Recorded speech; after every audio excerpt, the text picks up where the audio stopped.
नमस्कार दोस्तों, स्वागत है आपका हमारे चैनल के एक और न्यू वीडियो में।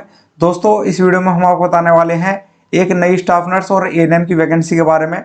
तो पूरी जानकारी के लिए इस वीडियो को लास्ट तक जरूर देखें। इस वीडियो को लाइक करें, हमारे चैनल को सब्सक्राइब करें और नीचे डिस्क्रिप्शन में दिए गए लिंक से हमारे टेलीग्राम ग्रुप को भी ज्वाइन करें, ताकि फ्यूचर में हम आपको ऐसी ही वैकेंसीज के बारे में अपडेट देते रहें।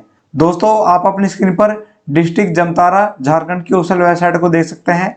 इस वेबसाइट की तरफ से नर्सिंग वैकेंसी के नए नोटिफिकेशन को जारी किया गया है। तो बढ़ते हैं ऑफिशियल नोटिफिकेशन की तरफ। दोस्तों, आप अपने स्क्रीन पर इस वैकेंसी के ऑफिशियल नोटिफिकेशन को देख सकते हैं। यहाँ पर लिखा गया है कार्यालय जिला स्वास्थ्य समिति जामताड़ा, आपका यहाँ पर लिखा गया है। विज्ञापन संख्या आप यहाँ पर दे सकते हैं 03/2022 आपकी विज्ञापन संख्या आपके यहाँ पर रहने वाली है। लास्ट डेट आपकी यहाँ पर बताई गई है 17 अक्टूबर 2022 तक आप इस वैकेंसी के एप्लीकेशन फॉर्म को अप्लाई कर सकते हैं। आगे बात करें, यहाँ पर आपको जॉब लोकेशन के बारे में आपको यहाँ पर बताया गया है झारखंड जामताड़ा के अंदर आपकी यहाँ पर जॉब लोकेशन आपकी यहाँ पर रहने वाली है। आगे बात करें इस वैकेंसी के अंदर आपकी कौन कौन सी पोस्ट आपकी यहाँ पर रहने वाली है। सबसे पहले आपकी यहाँ पर एएनएम की पोस्ट आपकी यहाँ पर रहने वाली है। टोटल पोस्ट की बात करें तो टोटल आपकी 31 पोस्ट आपकी यहाँ पर रहने वाली है। सैलरी आपको यहाँ पर बताई गई है 11,500 रुपये पर मंथ आपकी यहाँ पर सैलरी यहाँ पर रहने वाली है। आगे बात करें एसेंशियल क्वालिफिकेशन के बारे में, कौन कौन से कैंडिडेट इस वैकेंसी के एप्लीकेशन फॉर्म को अप्लाई कर सकते हैं। अगर आपने 10+2 किया हुआ है और आपके मिनिमम मार्क्स 45% हैं तो आप इस वैकेंसी के एप्लीकेशन फॉर्म को अप्लाई कर सकते हैं। और साथ ही में आपका एएनएम का प्रशिक्षण आपका यहाँ पर मांगा गया है और आपका रजिस्ट्रेशन झारखंड नर्सिंग काउंसिल का होना कंपलसरी है, तभी आप इस वैकेंसी के एप्लीकेशन फॉर्म को अप्लाई कर पाएंगे। अगर आपने 10+2 कर रखा है और आपके मिनिमम मार्क्स 45% है और आपका रजिस्ट्रेशन झारखंड नर्सिंग काउंसिल का है तो आप इस वैकेंसी के एप्लीकेशन फॉर्म को अप्लाई कर सकते हैं। आगे बात करें स्टाफ नर्स की भी आपकी यहाँ पर पोस्ट आपकी यहाँ पर रहने वाली है। टोटल पोस्ट की बात करें तो यहाँ पर आपकी टोटल 2 पोस्ट आपकी यहाँ पर रहने वाली है। सैलरी आपको यहाँ पर बताई गई है 16,564 रुपये आपकी यहाँ पर सैलरी रहने वाली है। आगे बात करें एसेंशियल क्वालिफिकेशन के बारे में, अगर आपने 10+2 कर रखा है और आपके मिनिमम मार्क्स 45% है तो आप इस वैकेंसी के एप्लीकेशन फॉर्म को अप्लाई कर सकते हैं। और 10+2 के साथ अगर आपने जीएनएम कर रखा है और आपका रजिस्ट्रेशन झारखंड नर्सिंग काउंसिल का है तो आप इस वैकेंसी के एप्लीकेशन फॉर्म को अप्लाई कर सकते हैं।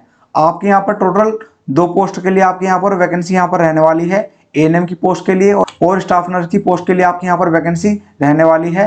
एएनएम की टोटल आपकी 31 पोस्ट यहाँ पर रहने वाली है और स्टाफ नर्स की टोटल आपके यहाँ पर 2 पोस्ट आपके यहाँ पर रहने वाली है। एएनएम वाले कैंडिडेट और जीएनएम वाले कैंडिडेट इस वैकेंसी के एप्लीकेशन फॉर्म को अप्लाई कर सकते हैं। बीएससी नर्सिंग वाले कैंडिडेट इस वैकेंसी के एप्लीकेशन फॉर्म को अप्लाई नहीं कर सकते हैं। अगर आपके पास झारखंड नर्सिंग काउंसिल का रजिस्ट्रेशन है तो आप इस वैकेंसी के एप्लीकेशन फॉर्म को अप्लाई कर सकते हैं। आगे बात करें इस वैकेंसी के एप्लीकेशन फॉर्म को आप किस तरह से अप्लाई कर सकते हैं। आपको यहाँ पर सभी इंस्ट्रक्शन के बारे में आपको यहाँ पर बताया गया है। आपकी 10th क्लास और 12th क्लास भी आपकी झारखंड से होना कंपलसरी है, तभी आप इस वैकेंसी के एप्लीकेशन फॉर्म को अप्लाई कर पाएंगे। आगे बात करें सिलेक्शन क्राइटेरिया के बारे में, ओनली शॉर्टलिस्टेड कैंडिडेट को ही कॉन्टैक्ट किया जाएगा इस वैकेंसी के लिए। आगे बात करें इस वैकेंसी के एप्लीकेशन फॉर्म को अप्लाई करने के लिए आपकी एप्लीकेशन फीस यहाँ पर कितनी रहने वाली है, आपको यहाँ पर बताया गया है। आपकी एप्लीकेशन फीस यहाँ पर 400 रुपये आपकी यहाँ पर रहने वाली है।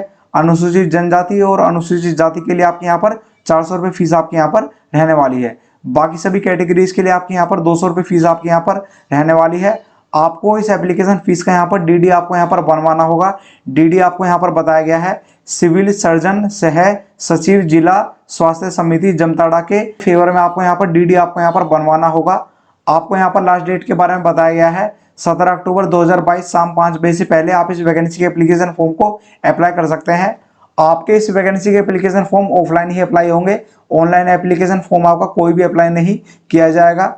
और आपकी एप्लीकेशन फीस आपके यहाँ पर 400 रुपये और आपकी 200 रुपये एप्लीकेशन फीस आपके यहाँ पर रहने वाली है। अगर आप इस नोटिफिकेशन को अच्छी तरह से पढ़ना चाहते हैं, इस नोटिफिकेशन को हमारे टेलीग्राम ग्रुप में भी डाल दिया गया है, आप वहाँ से डाउनलोड कर सकते हैं और इस नोटिफिकेशन को अच्छी तरह से पढ़ सकते हैं। आप इस नोटिफिकेशन में नीचे आते हैं तो आपको यहाँ पर एप्लीकेशन फॉर्म आपको यहाँ पर दिया गया है। आपको इस एप्लीकेशन फॉर्म को अच्छी तरह से फिल करना है और बताए गए एड्रेस पर आपको पोस्ट कर देना है। आपको इस एप्लीकेशन फॉर्म के साथ साथ अपने रिक्वायर्ड डॉक्यूमेंट्स को भी अटैच करना है और डीडी को भी आपको इस एप्लीकेशन फॉर्म के साथ अटैच करना है और बताए गए एड्रेस पर आपको इस वैकेंसी के एप्लीकेशन फॉर्म को पोस्ट कर देना है। आपको इस नोटिफिकेशन में एड्रेस भी बताया गया है जहां पर आपको इस एप्लीकेशन फॉर्म को पोस्ट करना है। आप यहां पर 19 पॉइंट में आपको यहां पर देख सकते हैं, यहां पर आपको एड्रेस बताया गया है जहां पर आपको एप्लीकेशन फॉर्म को पोस्ट करना है। तो जो भी कैंडिडेट इस वैकेंसी के एप्लीकेशन फॉर्म को अप्लाई करना चाहते हैं, आप इस नोटिफिकेशन को हमारे टेलीग्राम ग्रुप से डाउनलोड कर सकते हैं और इस नोटिफिकेशन का प्रिंट आउट निकलवा के इस वैकेंसी के एप्लीकेशन फॉर्म को अप्लाई कर सकते हैं। तो जो भी कैंडिडेट इस वैकेंसी के एप्लीकेशन फॉर्म को अप्लाई करना चाहते हैं, आप 17 अक्टूबर से पहले इस वैकेंसी के एप्लीकेशन फॉर्म को अप्लाई कर सकते हैं। तो ऐसे ही वैकेंसीज के बारे में अपडेट रहने के लिए इस वीडियो को लाइक कीजिए, हमारे चैनल को सब्सक्राइब कीजिए और नीचे डिस्क्रिप्शन में दिए गए लिंक से हमारे टेलीग्राम ग्रुप को भी ज्वाइन कीजिए, ताकि फ्यूचर में हम आपको ऐसे ही वैकेंसीज के बारे में अपडेट देते रहें। मिलते हैं नेक्स्ट वीडियो में, तब तक के लिए थैंक यू।